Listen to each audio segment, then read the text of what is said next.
ಮಾಳಿಂಗರಾಯ ದೇವರ ಜಾತ್ರೆಯಲ್ಲಿ ಪಲ್ಲಕ್ಕಿ ಉತ್ಸವದ ವೇಳೆ ಭಕ್ತರ ಭಂಡಾರ ಜಾತ್ರೆ ಮತ್ತು ಪಲ್ಲಕ್ಕಿ ಉತ್ಸವ. ಬೆಳಗಾವಿ ಜಿಲ್ಲೆ ರಾಮದುರ್ಗ ತಾಲೂಕಿನ ಔರಾದಿ ಗ್ರಾಮದ ಮಾಳಿಂಗರಾಯ ದೇವರ ಜಾತ್ರೆಯಲ್ಲಿ ಪಲ್ಲಕ್ಕಿ ಉತ್ಸವದ ವೇಳೆ ಭಕ್ತರು ಭಂಡಾರದಲ್ಲಿ ಮಿಂದೆದ್ದರು.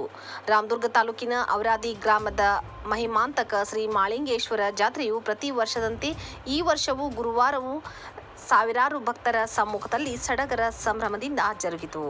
ಬುಧವಾರ ರಾತ್ರಿ ಭಕ್ತರ ಮನೆಗಳಿಂದ ಹಾಲು ಬಿಂದಿಗೆ ಮತ್ತು ಅಂಬಲಿ ಬಿಂದಿಗೆ ಹೊತ್ತು ಚಾಂಗ್ ಭಲೋ ಏಗ್ ಭಲೋ ಘೋಷಣೆಯಲ್ಲಿ ಡೊಳ್ಳಿನ ವಾಲಗದೊಂದಿಗೆ ಭವ್ಯ ಮೆರವಣಿಗೆಯ ಮೂಲಕ ಮಾಳಿಂಗೇಶ್ವರ ದೇವರ ಪಲ್ಲಕ್ಕಿ ಉತ್ಸವ ಅದ್ದೂರಿಯಾಗಿ ನಡೆಯಿತು. ಗುರುವಾರ ಬೆಳಗ್ಗೆಯಿಂದಲೇ ಡೊಳ್ಳಿನ ಪದಗಳ ಜಾಗರಣೆಯ ಮೂಲಕ ಜಾತ್ರೆಗೆ ವಿದ್ಯುಕ್ತ ಚಾಲನೆ ನೀಡಲಾಯಿತು. ಗುರುವಾರದಂದು ಮಧ್ಯಾಹ್ನ ವಿವಿಧ ಗ್ರಾಮಗಳಿಂದ ಆಗಮಿಸಿದ ಹತ್ತಾರು ದೇವರ ಪಲ್ಲಕ್ಕಿಗಳ ಉತ್ಸವದ ಭವ್ಯ ಮೆರವಣಿಗೆ ಗ್ರಾಮದ ತುಂಬೆಲ್ಲ ಜರುಗಿತು.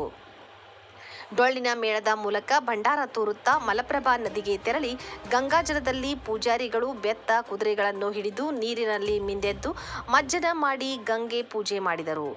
ಗಂಗೆ ಪದಗಳನ್ನು ಹಾಡಿ ಮಳೆ ಬೆಳೆ ಸಂಪಾಗಿ ಸಮೃದ್ಧಿಯಾಗಲಿ ಎಂಬ ಹರಕೆ ಪದಗಳನ್ನು ಭಕ್ತರು ಹಾಡಿದರು.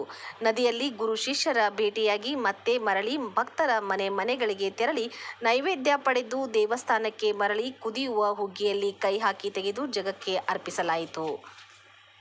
ರಾತ್ರಿ ಮಹಾಪ್ರಸಾದ ಸ್ವೀಕರಿಸಿ ವಿವಿಧ ಗ್ರಾಮಗಳಿಂದ ಆಗಮಿಸಿದ ಡೊಳ್ಳಿನ ಪದಗಳ ಮೇಳದಿಂದ ಇಡೀ ರಾತ್ರಿ ಡೊಳ್ಳಿನ ಪದಗಳ ಜಾಗರಣೆ ನಡೆಯಿತು. ಶುಕ್ರವಾರ ಭಂಡಾರ ಒಡೆಯುವ ಮೂಲಕ ಜಾತ್ರೆಯನ್ನು ಸಂಪನ್ನಗೊಳಿಸಿದರು. ಜಾತ್ರೆಗೆ ಬಂದಿದ್ದ ಭಕ್ತಾದಿಗಳು ಬೇಡಿಕೊಂಡ ಹರಕೆಗಳನ್ನು ಸಲ್ಲಿಸಿ ಭಕ್ತಿಯ ಪರಾಕಾಷ್ಠೆಯನ್ನು ಮೆರೆದರು.